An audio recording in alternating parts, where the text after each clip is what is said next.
बिस्मिल्लाहिर्रहमानिर्रहीम। अस्सलाम वालेकुम स्टूडेंट्स।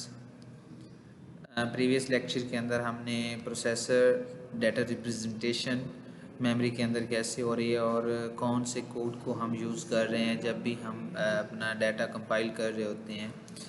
आज के लेक्चर के अंदर हम मेमोरी का जो कॉन्सेप्ट है उसको स्टडी करने जा रहे हैं। सबसे पहले जो हमारे पास मेमोरी होती है, चाहे वो प्राइमरी है और सेकेंडरी मेमोरी है, जौन सी मर्जी मेमोरी है, वो हार्ड डिस्क है, रैम है, रोम है, वो हमारे पास इलेक्ट्रॉनिक कंपोनेंट होता है जो कि यूज़ किया जाता है हमारी इंस्ट्रक्शंस को स्टोर करने के लिए।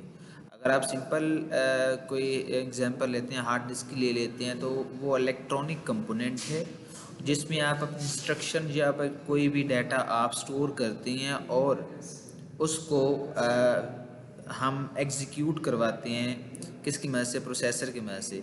अभी फ़िलहाल जो मेमोरी का कॉन्सेप्ट हम स्टडी करने जा रहे हैं उसमें हमारे पास ज़्यादातर primary memory mean RAM ROM वगैरह को फोकस किया जाएगा। उसके बाद हम सेकेंडरी मेमोरी की तरफ भी मूव करेंगे। अच्छा, बेसिक जो कैटेगरीज़ हैं मेमोरी के अंदर डाटा को स्टोर करने की, कि हम किस टाइप का डाटा जो है, डाटा आइटम्स जो हैं वो हम अपनी मेमोरी के अंदर स्टोर करवा सकते हैं। सबसे पहले हमारे पास है ऑपरेटिंग सिस्टम। जो भी हमारी मेमोरी है अपने सिस्टम के लिए, उसके लिए हमें यूज़ करने के लिए हम ऑपरेटिंग सिस्टम को स्टोर करते हैं ताकि हमारा जो सिस्टम है वो प्रॉपर वर्किंग परफॉर्म कर सके। तो उसके लिए हम क्या करते हैं, सिस्टम सॉफ्टवेयर को अपनी मेमोरी के अंदर स्टोर करवाते हैं। उसके बाद दूसरी आइटम हमारे पास एप्लीकेशन प्रोग्राम आ जाते हैं। हमने लास्ट टाइम डिस्कस किया था क्लास के अंदर कि अगर हमें कोई स्पेसिफिक प्रॉब्लम है उसके सोल्यूशन के लिए हम एप्लीकेशन प्रोग्राम्स को यूज़ करते हैं। तो जो एप्लीकेशन प्रोग्राम्स होते हैं वो भी हमारे जब रनिंग कंडीशन में होते हैं या फिर स्टॉप में होते हैं तो वो हमारे पास मेमोरी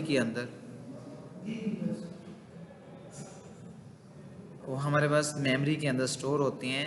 ऑपरेटिंग सिस्टम भी मेमोरी में स्टोर हो गया। दूसरा आइटम जो हमारे पास है वो एप्लीकेशन प्रोग्राम्स हैं जो भी हमारे सिस्टम के अंदर रनिंग कंडीशन में होते हैं, वो भी हमारे पास मेमोरी के अंदर स्टोर होते हैं।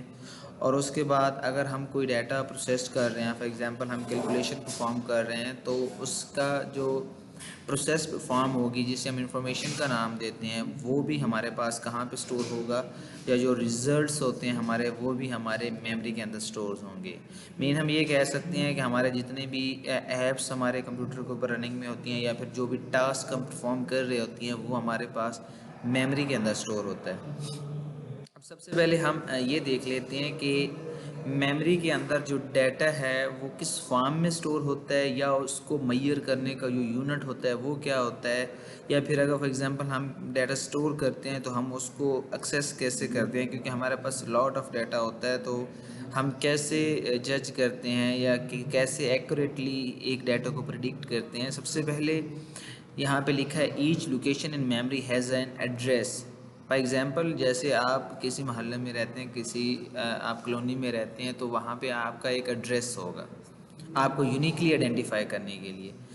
इसी तरह, या फिर आप क्लासरूम में हैं तो आपको यूनिकली आइडेंटिफाई करने के लिए आपका एक एड्रेस है जिसे रोल नंबर बोला जाता है। जैसे ही उसको कॉल किया जाएगा तो आप यूनिकली आइडेंटिफाई मीन आप खड़े हो जाएंगे, आपको पता होगा कि ये मुझे ही कॉल किया जा रहा है। इसी तरह जो कुछ भी आप मेमोरी के अंदर स्टोर करते हैं, मेमोरी उसको एक यूनिक एड्रेस देते हैं ताकि जब आप उस चीज़ को कॉल करें तो आप उस एड्रेस की मदद से उसको कॉल कर लें। अब उसको जो मेजर करने का ये जो उसको यूनिट होता है वो होता है किलोबाइट, जिसे आप नॉर्मली आपने एक वर्ड सुना होगा KB, MB, GB और TB। तो आपने इतना नहीं आपके साथ इत्तेफाक हुआ होगा, लेकिन KB, MB, GB ये आपने सुना होगा। अब इनको मेजर करने के, मेमोरी के साइज़ को मेजर करने के लिए यूनिट्स होते हैं। KB इसे हम किलोबाइट कहते हैं। या पहले हम बिट से स्टार्ट कर लेते हैं। हमारे पास जो बिट है 01, अगर 8 बिट आपस में मिले तो एक बाइट बनता है,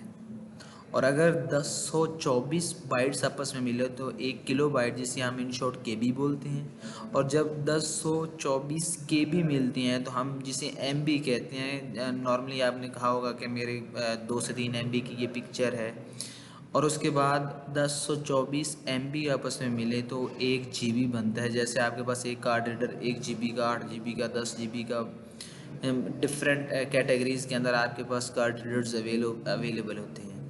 तो ये जो मेमोरी को मेजर करने का सबसे बेसिक यूनिट है वो बिट है। बिट के 8 बिट मिलके बाइट बनाते हैं और 1024 बाइट्स मिलके आपस में एक किलोबाइट मीन एक केबी बनाते हैं और 1024 केबी मिलके आपके पास एक एमबी और 1024 एमबी मिलके एक जीबी और 1024 जीबी मिलके एक टेराबाइट जिसे आप टीबी बोलते हैं वो बनाता है। यहाँ पे अगर आप देख लें तो ये आपके पास किलोबाइट इन शॉर्ट जो उसका एब्रीवेशन है वो केबी है।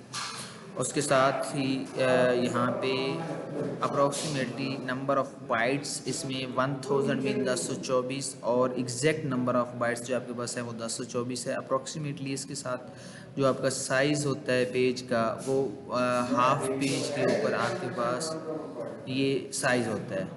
उसके साथ मेगाबाइट जिसे हम एमबी बोलते हैं, गीगाबाइट जीबी बोलते हैं, टेराबाइट टीबी बोलते हैं, ये उसके साथ उन्होंने उसकी एग्जैक्ट बाइट लिखी हुई हैं।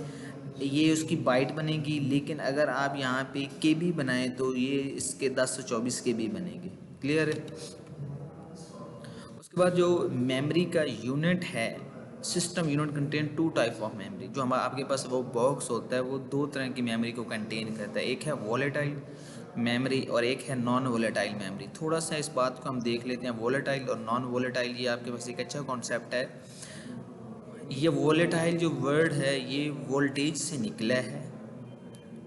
वोल्टेज, जब तक ऐसी मेमोरी जिसमें वोल्टेज रहेंगे तब तक उसमें डाटा रहेगा। जो मेमोरी वोलेटाइल होती है उसमें जो डाटा है वो तभी तक रहता है जब तक उसमें वोल्टेज रहते हैं। Voltage mean current.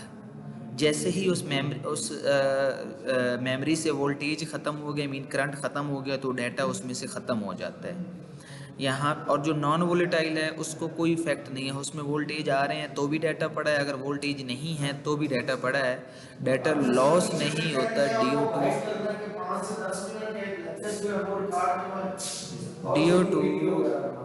Due to आपके पास इलेक्ट्रिसिटी या करंट की मदद से अगर ना भी हो तो कोई इशू नहीं होता, वो आपका जो डाटा है वो स्टोर रहता है। अब वोलेटाइल की जो एग्जांपल है या फिर यहाँ पे देख लेते हैं, lose its content when power is turned of. जैसे ही पावर ऑफ होगी तो वो अपने कंटेंट या जो भी डाटा या इंस्ट्रक्शन उसके अंदर है वो ऑफ हो जाएगा। और एग्जांपल में आता है रैम। हम इसको ब्रीफली एक्सप्लेन करते हैं कि कैसे रैम के अंदर डाटा जो होता है वो लॉस हो जाता है। और दूसरे में आपके पास does not lose content when power is removed. अब नॉन वोलेटाइल मैंने आपको कॉन्सेप्ट दिया, नॉन वोलेटाइल मीन इसका कोई वोल्टेज के साथ काम नहीं है, वोल्टेज हो या ना हो ये जो डाटा होता है वो रिमूव नहीं होता। और इसकी जो एग्जांपल है वो रोम है, फ्लैश मेमोरी है और CMOS है।